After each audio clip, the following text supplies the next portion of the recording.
আপনারা অনুষ্ঠানে আমি মৌপি আপনাদের সবাইকে স্বাগত জানাই। 21শে জুলাইয়ের ভার্চুয়াল মঞ্চ থেকে যে বক্তৃতা মমতা বন্দ্যোপাধ্যায় দেন তার আগাগোড়া জুড়ে ছিল জাতীয় রাজনীতি।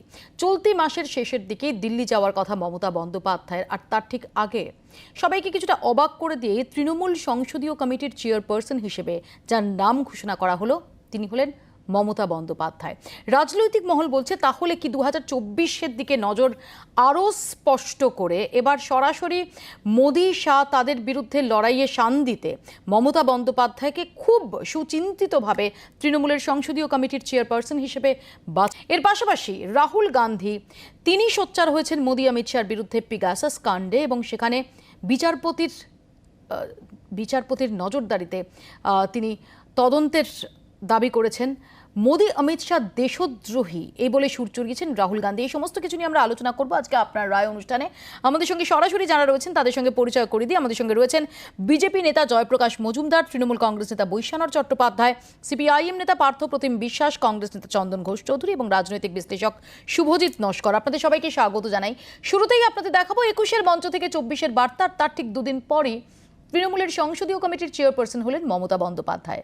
পেগাসাস নিয়ে চাপানুতরের মধ্যেই তৃণমূলের ঘোষণা। জাতীয় স্তরে মোদি বিরোধী জোটের দিকে তাকিয়ে কি এই সিদ্ধান্ত? তৃণমূলের নতুন কৌশল ঘিরে জল্পনা তুঙ্গে।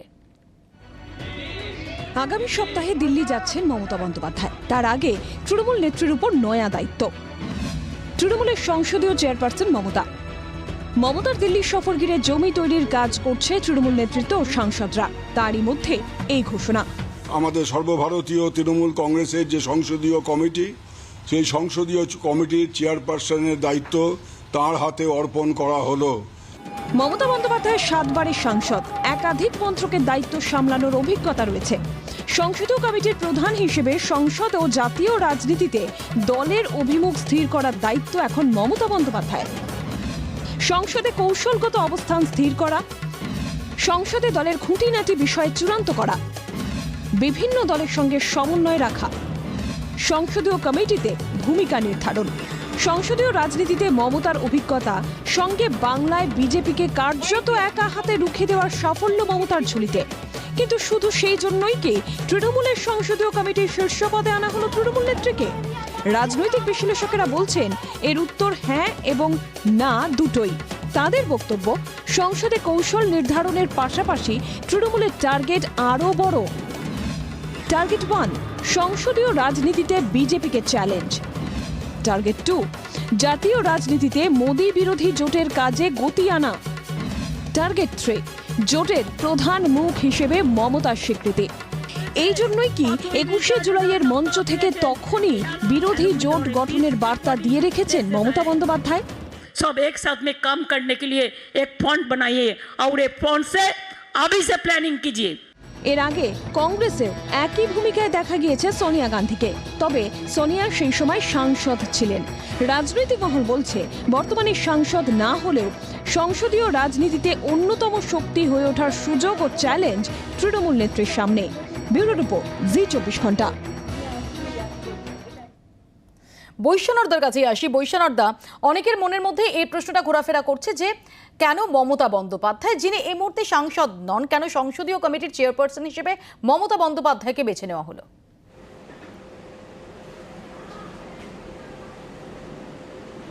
না, সংসদীয় কমিটির চেয়ারম্যান হতে গেলে সাংসদ না হলেও নীতি নির্ধারণ করা যায় এবং দলকে নেতৃত্ব দেওয়া যায়। সমস্যা নেই, টেকনিক্যালি কোনো সমস্যা নেই বৈশ্বনাথদা, কিন্তু এটা তো নিঃসন্দেহে খুব সিগনিফিকেন্ট, খুব তাৎপর্যপূর্ণ। কারণ এতদিন তিনি ছিলেন না সংসদীয় কমিটির চেয়ারপারসন, সেখানে যখন এরকম একটা সময়কালে এরকম একটা প্রেক্ষাপটে যখন তার নামটা বেছে নেওয়া হলো সেটা খুব সিগনিফিকেন্ট, সেই জন্যই এই প্রশ্নটা উঠছে। না দেখুন, ভারতবর্ষের এই মুহূর্তে মোদির বিরুদ্ধে ভায়াবল অল্টারনেটিভ যদি কোনো ফেস থাকে তার নাম মমতা বন্দ্যোপাধ্যায়। বিজেপি যে জনস্বার্থ বিরোধী সিদ্ধান্ত নিচ্ছে, দেশের সম্পদ বিক্রি করে দিচ্ছে, দেশের বেকার যুবকদের আরও বেকার করে দিচ্ছে, দেশের পেট্রোল ডিজেল রান্নার গ্যাসের আকাশ ছোঁয়া দাম করেছে, দেশের মানুষকে পথে বসিয়ে দিচ্ছে, ভ্যাকসিন দিতে পারছে না, অক্সিজেন দিতে পারছে না, গঙ্গায় লাশ বইছে। এই মুহূর্তে ভারতবর্ষের এই বিজেপির এই বিভাজনের রাজনীতির বিরুদ্ধে, জনস্বার্থ বিরোধী নীতির বিরুদ্ধে যদি সবচেয়ে কেউ সোচ্চার কণ্ঠ হন, তিনি এই বাংলার মেয়ে, বাংলার নেত্রী, ভারতবর্ষের বর্তমানে নেতৃত্ব দিতে চলছেন এবং পূর্বতন রেলমন্ত্রী ছিলেন, দেশের জাতীয় রাজনীতিতে গুরুত্বপূর্ণ একটা ভূমিকা পালন করেছেন। এবং আমরা মনে করি যে বাংলার এই নেত্রী ভারতবর্ষের এই মুহূর্তে জনপ্রিয়তম নেত্রী এবং মোদিজির এগেনস্টে সবচেয়ে ভায়াবল অল্টারনেটিভ হিসাবে মমতা বন্দ্যোপাধ্যায় উঠে এসছেন।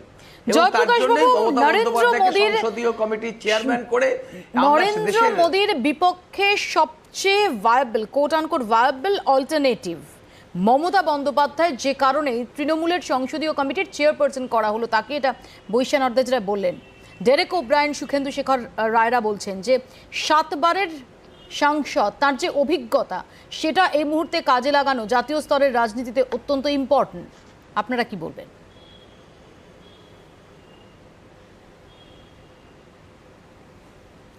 না, এর থেকে হাস্যকর কোনো কথা হতে পারে?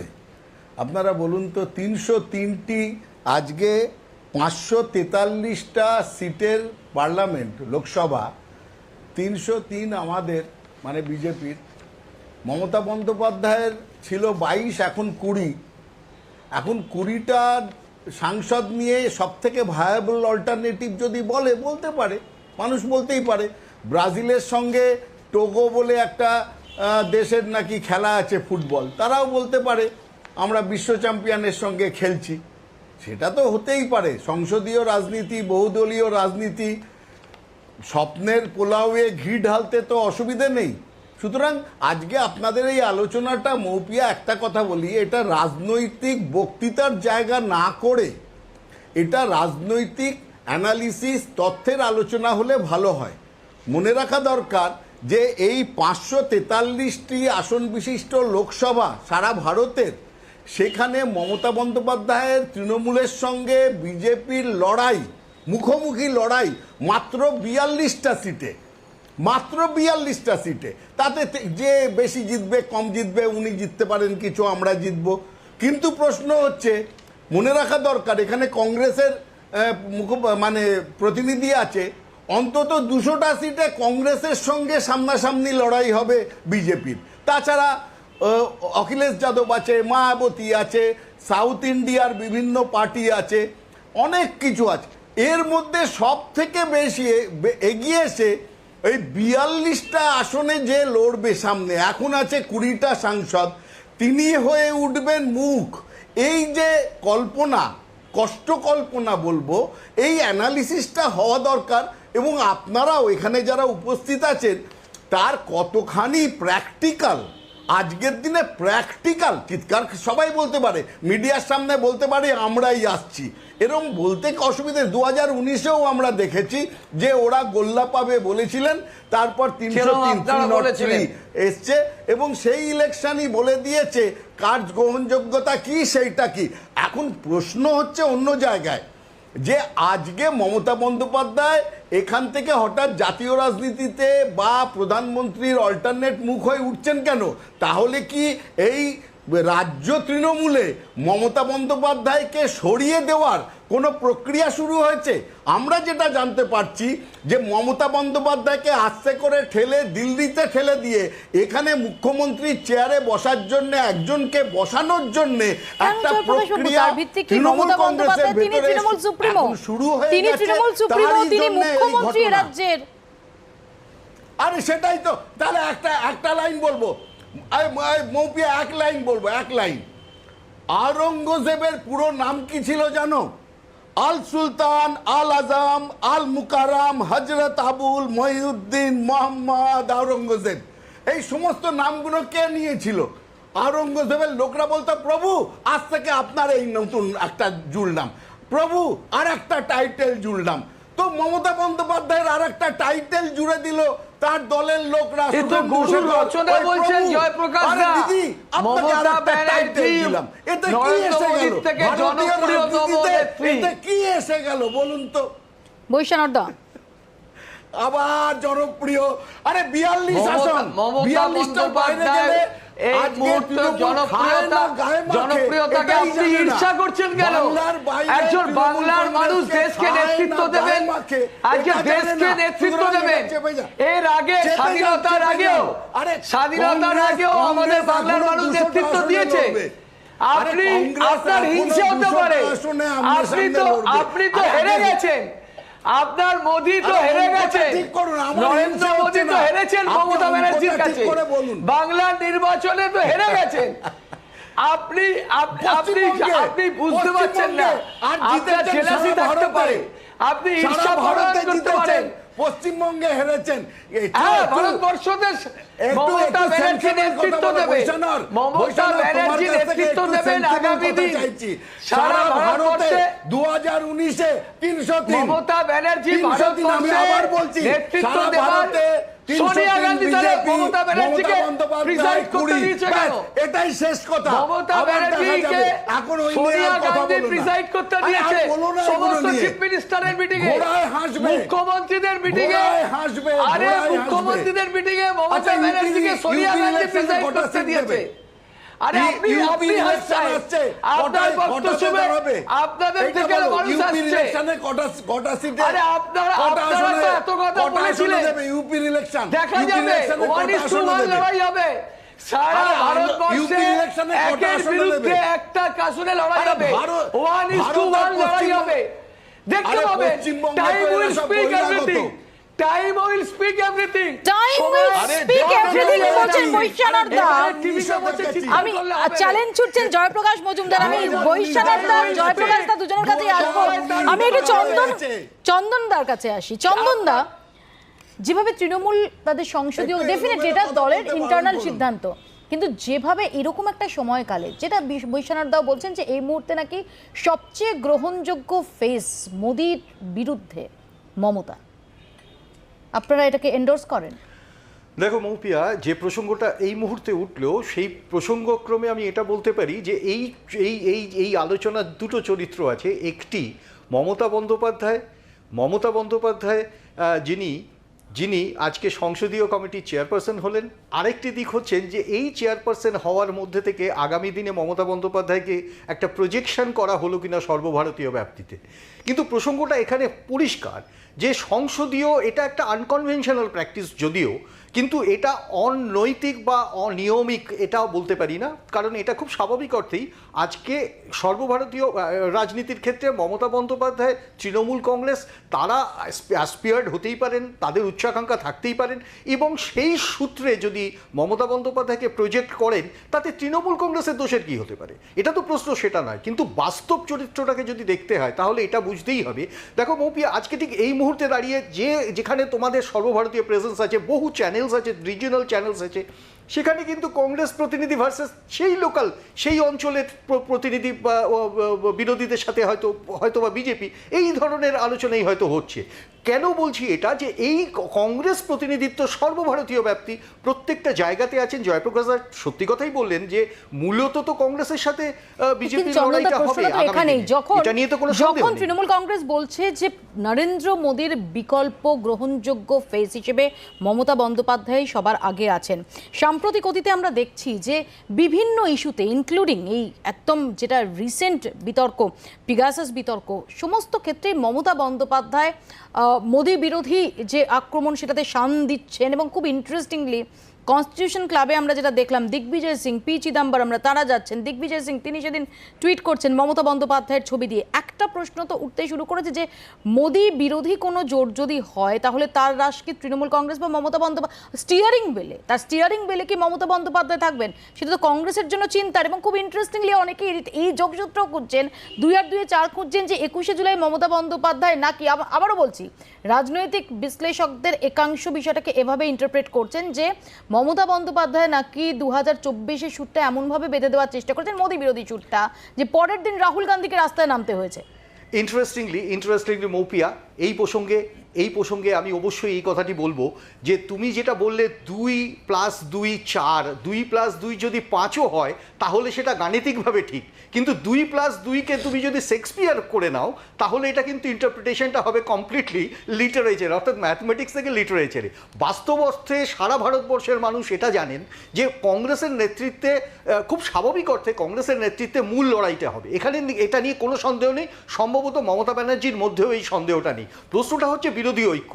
এখন দেখো, তুমি যদি ঐতিহাসিকভাবে এটা দেখো কোয়ালিশনের স্বার্থে 1979, 1990, 1996 and 97 আমরা বিভিন্ন সময় কিন্তু ছোট দলকে, despite of the fact Congress মূল মেজর শক্তি থাকা সত্ত্বেও আমরা কিন্তু হেল্প করেছি, ইনফ্যাক্ট আমরা সাহায্য করেছি ছোট দলকে তাদের রাজনৈতিক সত্তায় অন্তত ভারতবর্ষের সংসদীয় রাজনীতিতে থাকা। কিন্তু 2019 পরবর্তী সময়ে তো বারংবার এমনকি ইউপিএর মধ্যেও এই প্রশ্নটা বিভিন্নভাবে ডানা মেলেছে যে ইউপিএর রাশ কংগ্রেসের হাতেই থাকবে কিনা। ডেফিনেটলি, যেমন আমরা দেখেছি যে একাধিক নেতা, এমনকি ভোট কুশলীরা, তারাও মনে করেন যে না, কংগ্রেসের এই অ্যাঙ্কার রোলটা প্লে করা গুরুত্বপূর্ণ। এটা যেমন এক অংশ মনে করে, আবার নানাভাবে এই প্রশ্নটা তো সারফেসও করেছে, বিশেষ করে পোস্ট 2019।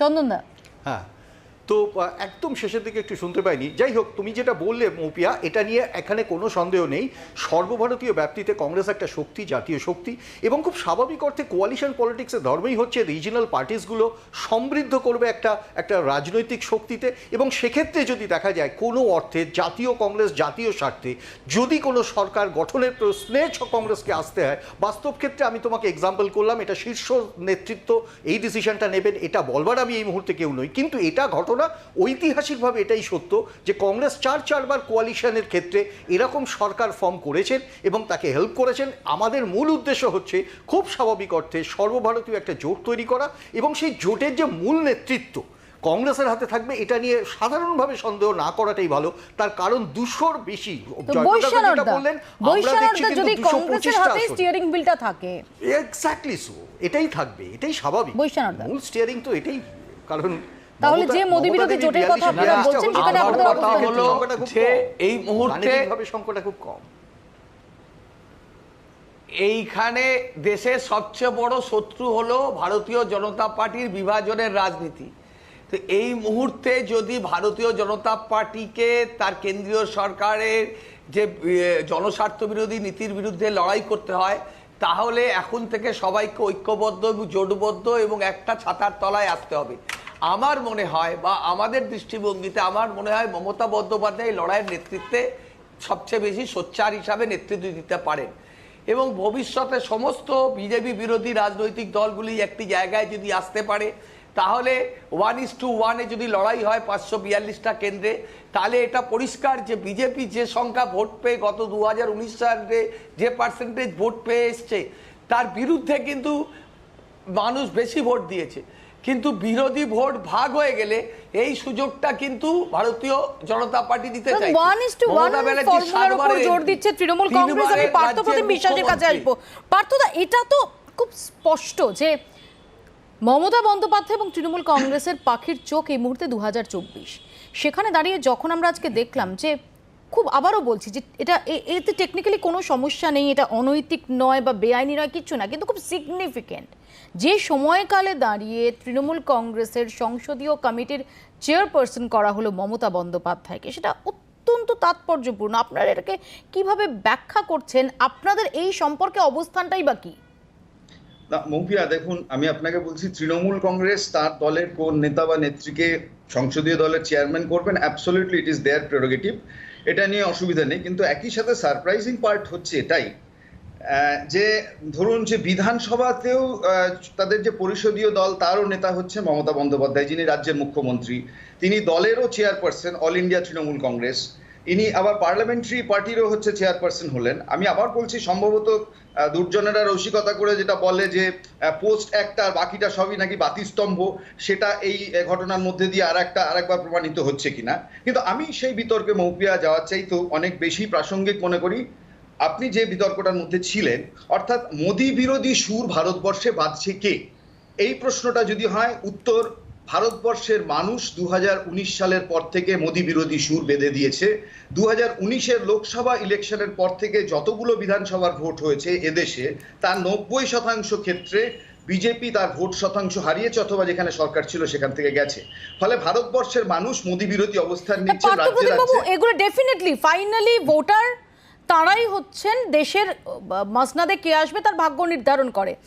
কিন্তু আপনি যেটা বলছেন যে ভারতবর্ষের মানুষই সুর বেঁধে দিচ্ছেন, এগুলো শুনতে খুব ভালো, কিন্তু এটা একই সঙ্গে বাস্তব যে বিকল্প শক্তিকে সংসদীয় রাজনীতির ক্ষেত্রে, নির্বাচনী রাজনীতির ক্ষেত্রে সেটাও কিন্তু একই রকম ভাবে ইম্পর্টেন্ট।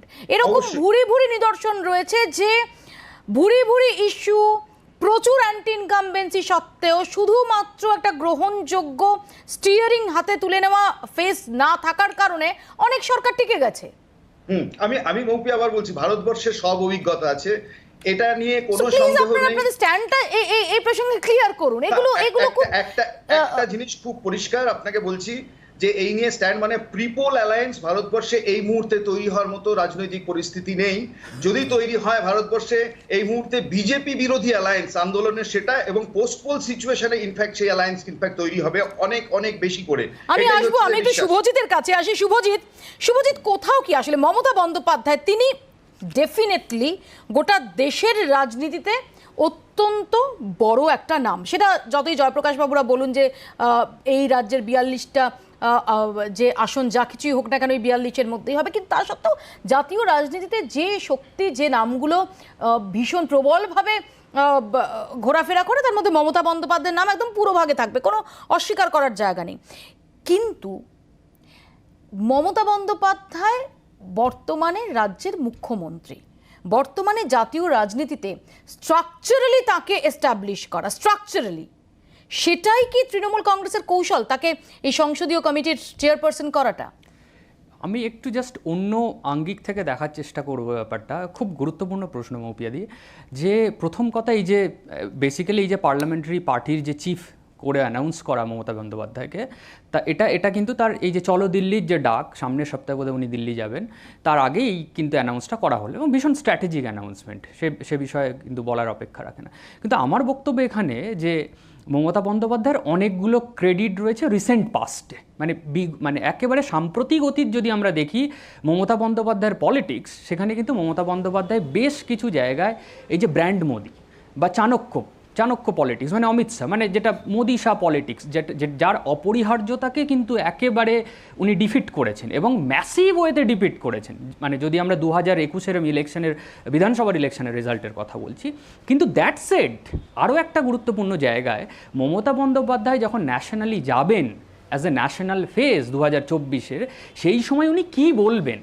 কারণ আজকে মমতা বন্দ্যোপাধ্যায় ঘরে, মানে আমি ওয়েস্ট বেঙ্গলের রাজনীতিতে কিন্তু বিভিন্নভাবে তার যে ক্রেডিবিলিটি সেটা কিন্তু দংশিত। আজকের একদিকে ন্যাশনাল হিউম্যান রাইটস কমিশনের রিপোর্ট রয়েছে, পোস্ট পোল ভায়োলেন্সের ব্যাপার রয়েছে, তার সাথে সাথে বারবার আমরা 24 ঘন্টার পর্দায় দেখেছি একটার পর একটা স্কিমের মধ্যে যে স্ক্যাম, সেই স্ক্যাম বাস্ট হয়েছে। এই যে ভ্যাকসিন নিয়ে দেবাঞ্জন দেবের ঘটনা, তার আগে এই যে স্কলারশিপ স্ক্যাম থেকে শুরু করে একটার পর একটা।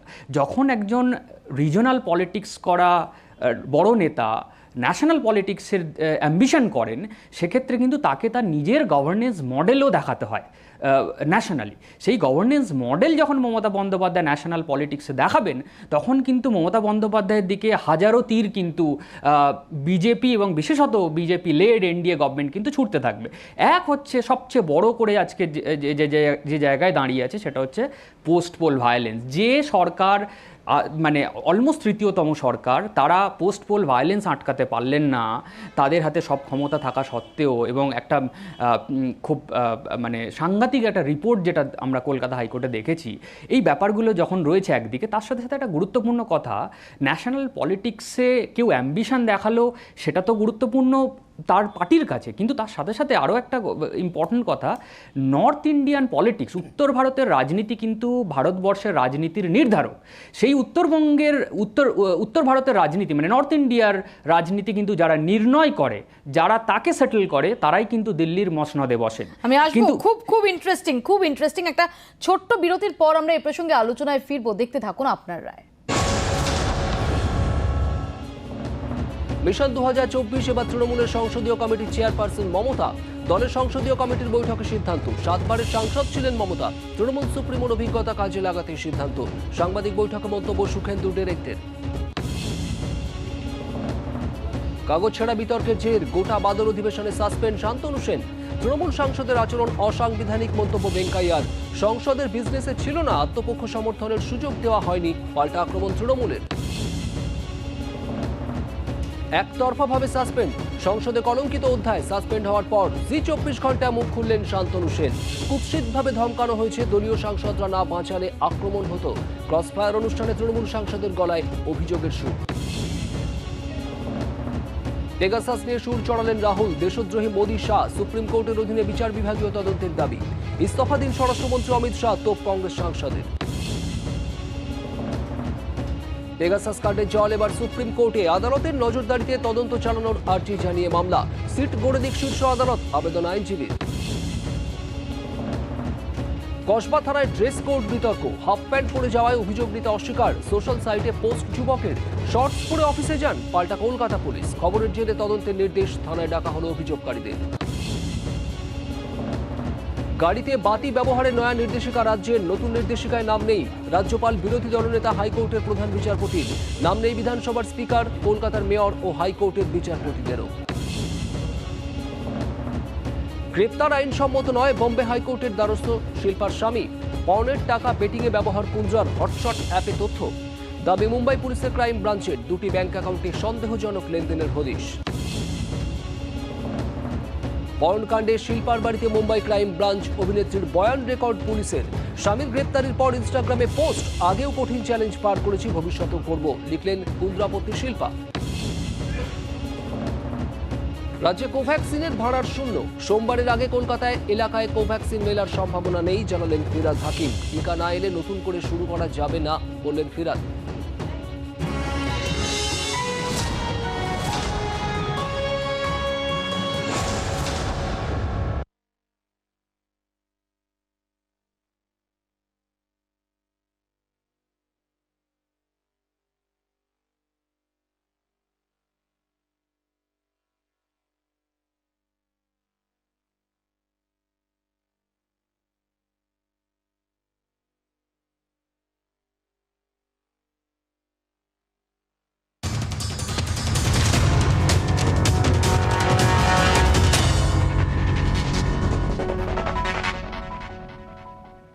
আর এইসবের মধ্যেই পেগাসাস নিয়ে যুযুধান দুই পক্ষ। প্রধানমন্ত্রী এবং কেন্দ্রীয় স্বরাষ্ট্রমন্ত্রীর ইস্তফার দাবিতে অনড় বিরোধীরা।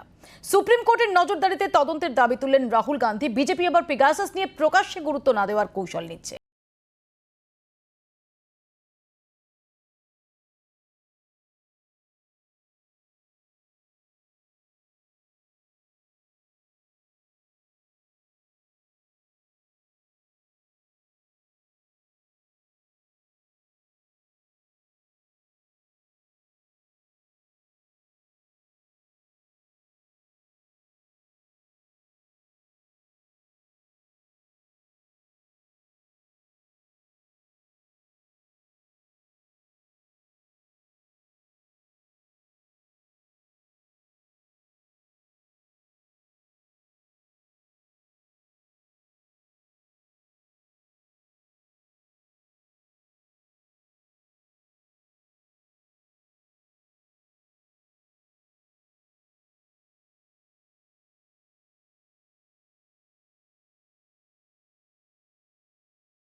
জয়প্রকাশ দা, পেগাসাস ইস্যু নিয়ে কিন্তু সুর চড়াচ্ছে বিরোধীরা এবং রাহুল গান্ধী তিনি আরো একবার মোদি অমিত শাহর ইস্তফা তো চাইলেনই, তিনি অভিযোগ করছেন যে তারা রাষ্ট্রদ্রোহিতা করেছেন। যে রাষ্ট্রদ্রোহিতাদের, যে দেশদ্রোহিতা, সেটা বারংবার আপনারা সরকার পক্ষ তারা বিভিন্ন ক্ষেত্রে যে অভিযোগ তুলেছেন বিভিন্ন ব্যক্তিত্ব বিরুদ্ধে, সেই দেশদ্রোহিতা অস্ত্রেই আপনাদের পাল্টা বিদ্ধ করতে চাইছেন রাহুল গান্ধী।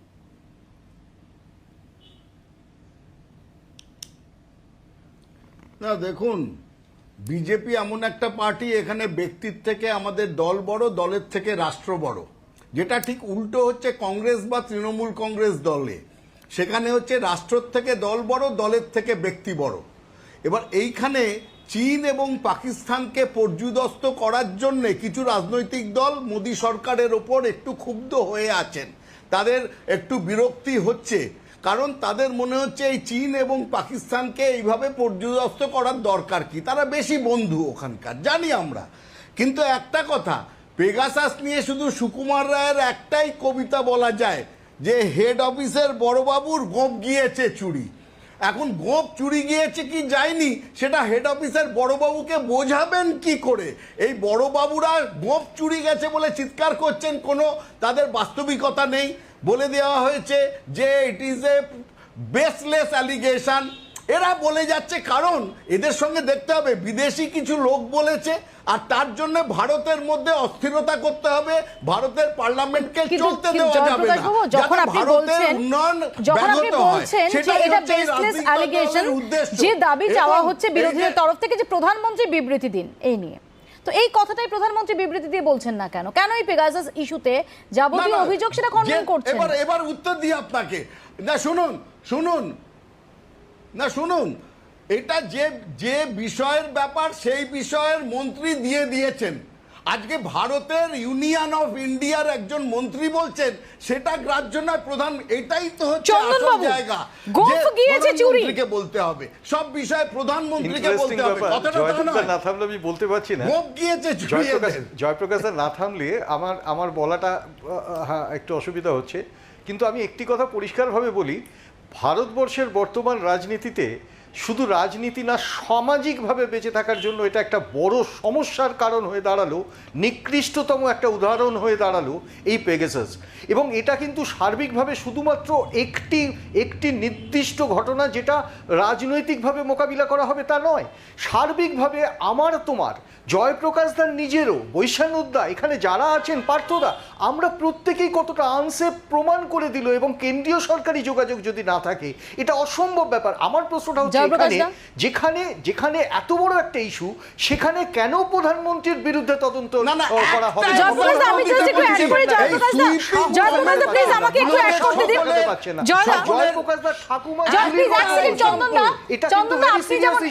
যেটা বিরোধীরা, আমি আরো স্পেসিফিক্যালি বিরোধীরা যেটা বলছেন সেটা একটু জয়দার কাছে তুলে ধরি। এক সেকেন্ড চন্দনদা, যেটা বিরোধীরা যেটা বলছেন যে আপনি ধরুন আজকে খুব জোর গলায় বলছেন যে এটা বেসলেস অ্যালিগেশন, অশ্বিনী বৈষ্ণব তিনিও সেদিন পার্লামেন্টে দাঁড়িয়ে এটাকে বেসলেস অ্যালিগেশন এবং এটা ডিফেন্ড করেছেন। পরে আবারও বলছি এর সত্যতা কি সেটা তো তদন্ত সাপেক্ষ, কিন্তু পরে যে নামগুলো সূত্র মারফত উঠে আসছিল তার মধ্যে সেই অশ্বিনী বৈষ্ণবের নামও ছিল। বিরোধীরা এখানেই বলছেন যে এটা তো সবার, মানে শুধুমাত্র কোনো পলিটিশিয়ান, মন্ত্রী, সমাজকর্মী, সাংবাদিক নয়, সাধারণ ইন্ডিভিজুয়াল, তাদের রাইট টু প্রাইভেসির প্রশ্ন।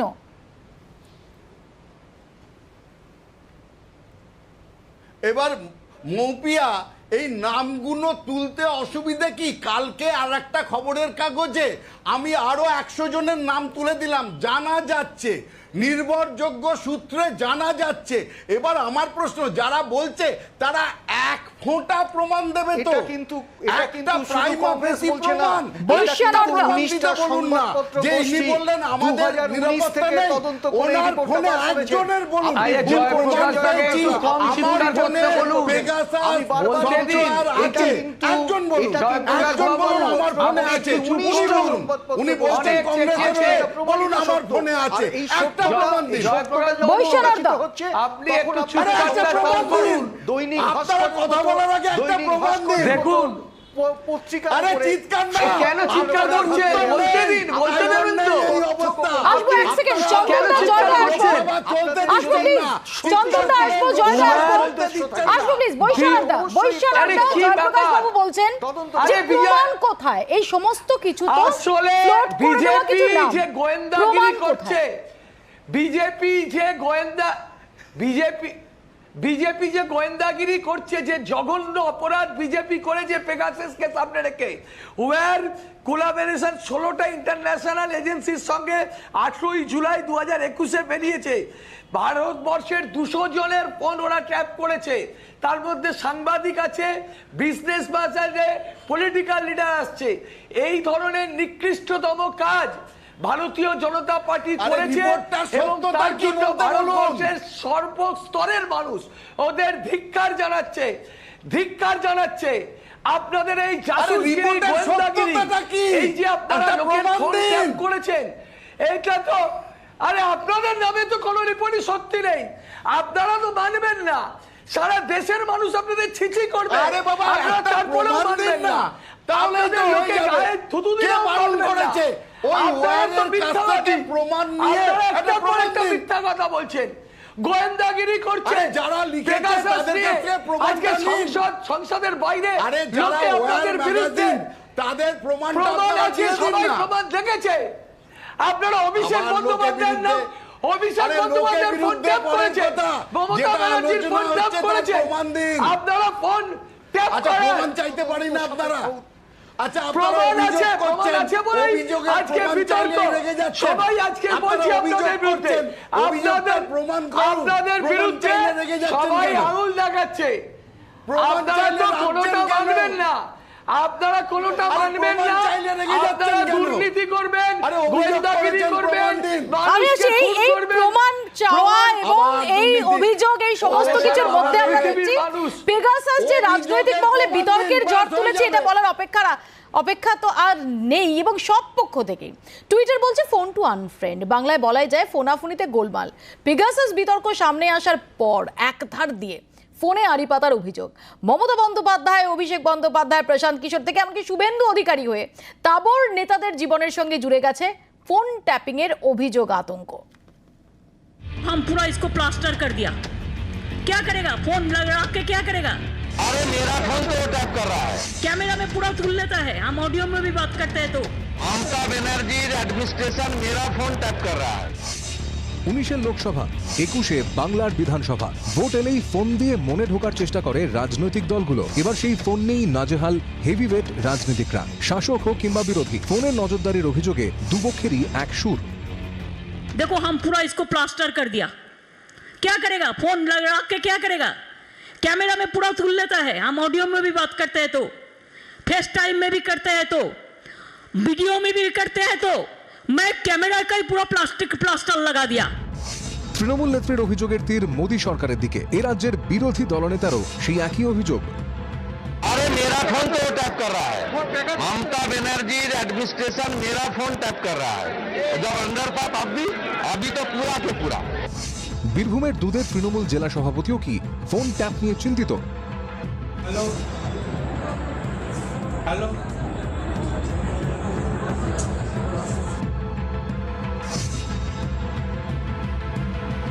অনুব্রত নিজে এ নিয়ে অবশ্য মুখ খোলেননি, তবে শুক্রবার দলীয় সভাতেই বোঝা গেল ফোন নিয়ে সতর্ক হয়েছেন অনুব্রত। দলনেত্রীর দেখা দেখি অনুব্রতর মতো হয়তো অনেকেই সতর্ক হচ্ছেন। নেট দুনিয়ায় জল্পনা অবস্থা বিশেষ সুবিধার নয়, সতর্ক হওয়াটাই বোধহয় ভালো। গোপনে পেগাসাস ইনস্টল করে একগুচ্ছ রাজনীতিকের ফোনে আড়ি পাতার অভিযোগ উঠছে। অভিষেক বন্দ্যোপাধ্যায় ও প্রশান্ত কিশোরের ফোনে আড়ি পাতার অভিযোগ। প্রতিদিনই পেগাসাস নজরদারি তালিকায় উঠে আসছে নতুন নতুন নাম। হেভিওয়েট থেকে ছোট বড় নেতারা তাই বলছেন সতর্ক থাকতে ক্ষতি কি। ব্যুরো রিপোর্ট, জি24 ঘন্টা। পার্থপ্রতিম বাবু, আমরা দেখছি আপনি নিজে ইঞ্জিনিয়ার, আমরা দেখছি যে সবাইকেই এই ফোন ট্যাপিং এর আতঙ্ক তারা করে বেড়াচ্ছে। এমনকি আজ আমরা দেখছিলাম দিলীপ ঘোষ, তিনিও হাতে যেটা ব্যবহার করছেন সেটা হচ্ছে একদম পুরনো জমানার ফোন, যেটা স্মার্টফোন নয়। সেটাই হচ্ছে যে সবচেয়ে মজার জিনিস, কিন্তু most in the serious part, যে পেগাসাসের সাথে ফোনের আড়ি পাতা, যেটা বিভিন্ন রাজ্যে রাজ্যে এই অভিযোগ আমরা পেয়ে থাকি, আমাদের রাজ্যেও হয়তো পেয়েছি অতীতে, কিন্তু আমি এই দুটোর মধ্যে একটা তফাৎ করতে চাইছি। আমি এই কারণের জন্য একটুখানি সময় আমায় দেবেন, যে এক হচ্ছে যে আপনি বলছিলেন যে সত্যি সত্যি পেগাসাসের আক্রমণের বিষয়বস্তু হয়েছেন আমাদের দেশের সংবাদ মাধ্যম, আমাদের দেশের প্রাক্তন বিচারপতি, আমাদের দেশের প্রাক্তন নির্বাচন কমিশনার, আমাদের দেশের প্রাক্তন কি বলবো সিবিআই ডিরেক্টর। আমি বলছি যে এখানে একটা মিল, এরা কিন্তু কেউ ইনোসেন্ট নাগরিক নয় মৌপিয়া। আমি বলছি এরা প্রত্যেকে, যারা আসলে পেগাসাস যাদের উপর অ্যাপ্লাইড হয়েছে এই সফটওয়্যারটা, তারা প্রত্যেকে সরকারের সুরে সুর মিলিয়ে চলেননি এবং তারা সরকারের মুখের উপর প্রশ্ন করতে চেয়েছিলেন।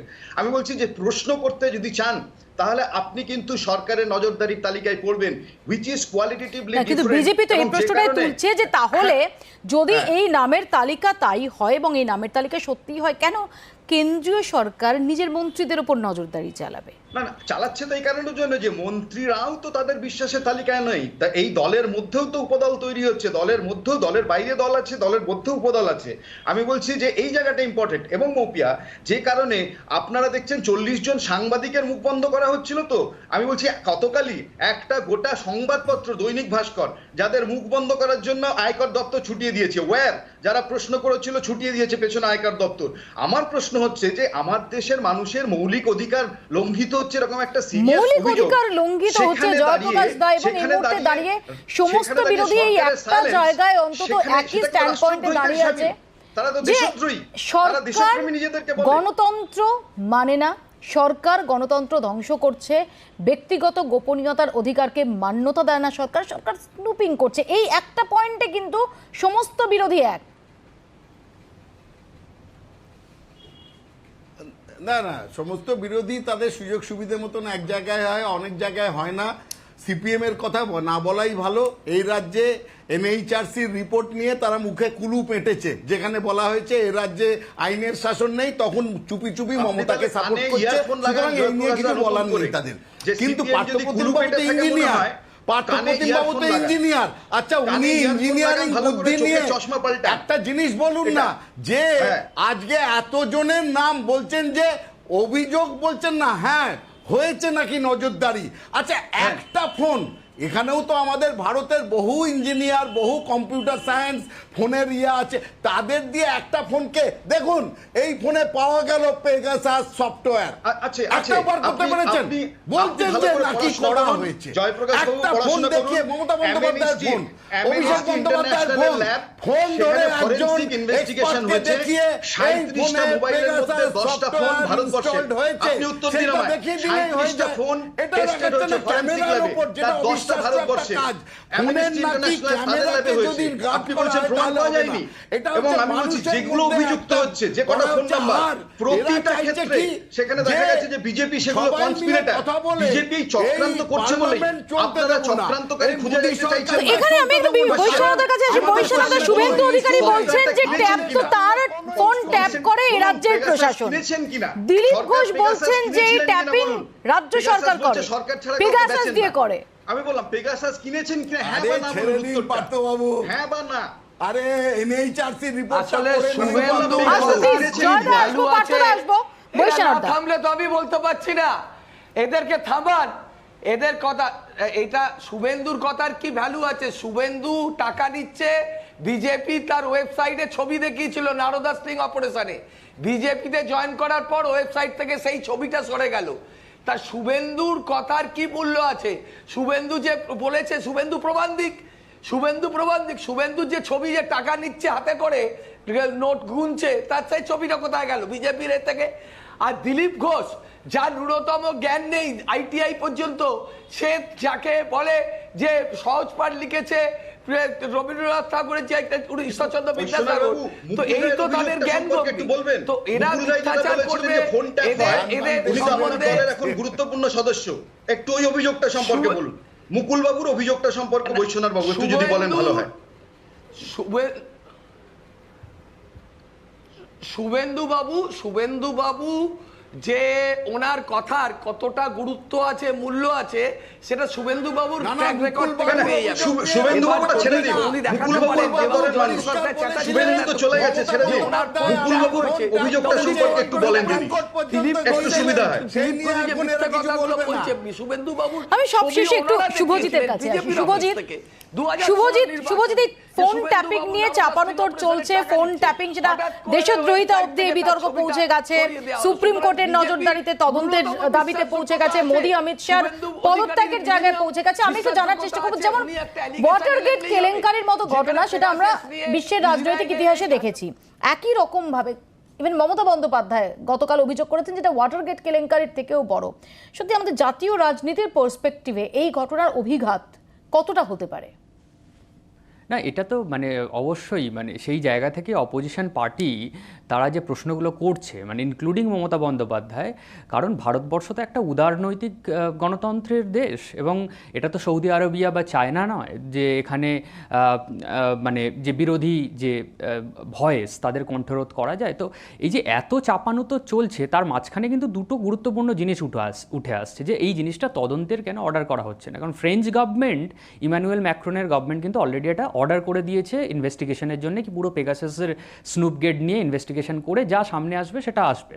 কিন্তু ভারতবর্ষের গণতন্ত্র তো খুব উচ্চমানের গণতন্ত্র, মানে আমি কনস্টিটিউশন ধরে বলছি, এখন গণতন্ত্রের কী পরিস্থিতি সে নিয়ে বিস্তর আলোচনা করা যেতে পারে পরবর্তী কোনো সময়, কিন্তু ভারতবর্ষের গণতন্ত্রের আঙ্গিকে সেখানে কিন্তু আজকের যারা ন্যাশনাল গভর্নমেন্ট, বিজেপি শাসিত যে সরকার, সেই সরকারের সামনে দুটো ডিমান্ড রাখছে বিরোধী দলগুলো, এবং বিরোধী দলের ভূমিকা খুবই গুরুত্বপূর্ণ গণতন্ত্রের হেলথের জন্য। এক হচ্ছে বিচার বিভাগীয় তদন্ত বা একটা জেপিসি প্রোব, জয়েন্ট পার্লামেন্টারি কমিটি। তো এই নিয়ে যে সেন্ট্রাল গভর্নমেন্ট তার এত মাথা ব্যথা কেন? সংক্ষেপে উত্তর নেব যে তদন্ত হলেই তো স্পষ্ট হয়ে যায়। যদি সত্যি সত্যি স্নুপিং না হয়ে থাকে তাহলে তো তদন্ত করে বিরোধীদের যাবতীয় অভিযোগে জল ঢালা যায়। কারা চক্রান্ত করছেন এটা বলুন জয়প্রকাশ বাবু, কারা চক্রান্ত করছেন? এটা তো প্রাইমা ফেসি কেস থাকতে হবে। আমি আবার বলছি মৌপিয়া, যে একটা জায়গা তো অন্তত থাকতে হবে যে সেখানে যে তারা বলবে যে এটা এই ঘটনা দেখে বোঝা যাচ্ছে অভিযোগের সত্যতা আছে, একটা তো থাকতে হবে। মৌপিয়া 2009 থেকে 14 সাল পর্যন্ত জয়প্রকাশ বাবুর দল সংসদে যতগুলো দুর্নীতির অভিযোগ তুলেছিল তার ক্ষেত্রে একটা তদন্ত, প্রত্যেকটা সংবাদ মাধ্যমের অভিযোগের উপর দাঁড়িয়ে তোলা একটা ক্লু তারা নিজেরা দিয়েছিল, প্রতিটা সংবাদ মাধ্যমের থেকে নেওয়া ক্লু, যতগুলো দুর্নীতি তদন্ত তারা চেয়েছিল। আজকে তারা চাইছে, আজও তো সংবাদ মাধ্যম বলছে। আমাদের সময় একদম শেষ, আমাদের এখানে শেষ করতে হবে। সত্যি কি চক্রান্ত, নাকি যেখানে ধোঁয়া রয়েছে সেখানে আগুনও রয়েছে? সেটা হয়তো ভবিষ্যতে তার উত্তর পাওয়া যাবে, কিন্তু এই পেগাসাস ইস্যু যে সংসদের ভিতরে বাইরে আগামী কয়েকদিন ঝড় তুলেছে এবং তুলতে চলেছেও, সেটা বুঝতে রাজনৈতিক বিচক্ষণতার দরকার হয় না, সেটা খুব স্পষ্ট। বিরোধীরা এই পেগাসাস ইস্যুকে হাতিয়ার করে সরাসরি মোদী সরকারকে চাপে ফেলতে চাইছে।